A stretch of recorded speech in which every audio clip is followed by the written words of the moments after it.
বিভিন্ন সময় আমাদের পঞ্চায়েত থেকে বিভিন্ন ডকুমেন্টসের প্রয়োজন হয়, যেমন ক্যারেক্টার সার্টিফিকেট, আনম্যারিড সার্টিফিকেট বা ডিস্টেন্স সার্টিফিকেট। এখন এসব আমরা মোবাইল থেকেই খুব সহজেই বের করে নিতে পারি। তো কিভাবে আমরা সেটি বের করতে পারি, আসুন আজকের ভিডিওতে দেখা যাক। প্রথমে আমাদের যে কোনো একটি ব্রাউজার নিতে হবে এবং সেখানে ঢুকে পঞ্চায়েত সার্টিফিকেট সার্চ করব। প্রথম ওয়েবসাইট পাবো, সেখানে আমরা ঢুকে যাব এবং ঢুকে গিয়ে এখানে আমাদের অপশান থাকবে এই টাইপের কিছু একটা। নিচে টিক মার্কে টিক করব এবং প্রসিড করে নিয়ে আমাদের মোবাইল নাম্বারের অপশান আসবে। সেখানে মোবাইল নাম্বার দিয়ে ওটিপি দেবো এবং দিয়ে লগ ইন করবো। লগ ইন করার পর কিছুটা আমাদের কাছে এই টাইপের একটা ইন্টারফেস আসবে, যেখানে আমাদের এই অপশানগুলো থাকবে, যেখানে সব কিছু আমাদের অ্যাড্রেস সব কিছু আমরা নিজেদের মতোভাবে দেবো।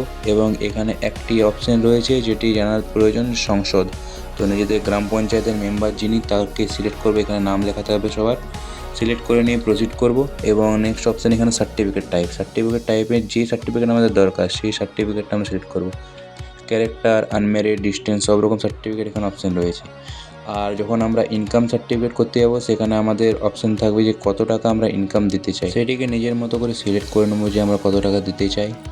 আচ্ছা, এরপর আসছে আমাদের ডকুমেন্ট টাইপে অপশান আছে আধার, পাসপোর্ট, ড্রাইভিং, যে ডকুমেন্টস লাগবে। তো এখানে আধার কার্ড দিলে আধার কার্ডের নাম্বার, অন্য ডকুমেন্ট দিলে অন্য ডকুমেন্টের নাম্বার এখানে লিখতে হবে। ঠিক আছে, দুটো জায়গা আছে, একই রকম ডকুমেন্টসও দিতে পারি আমরা, আধার দুটোই দিতে পারি।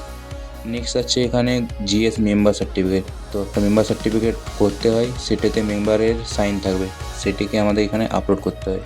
আচ্ছা, এই যে মেম্বার সার্টিফিকেট রয়েছে, সেই মেম্বার সার্টিফিকেট আমরা পঞ্চায়েত থেকে আমাদের একটা পঞ্চায়েত প্যাড কালেক্ট করতে হবে, যেখানে লেখা থাকবে সব কিছু আমাদের ডকুমেন্টসে, যে কী আমাদের নাম, প্যারেন্টস নেম, ভিলেজ, এইসব, আর আমাদের কত ইনকাম সব কিছু লেখা থাকবে।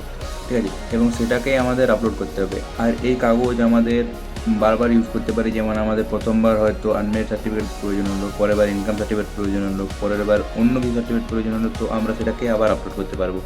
তো একবার আমরা যদি এটা করে বাড়িতে রেখে দিই, সেটা আমাদের বারবার কাজে লাগবে।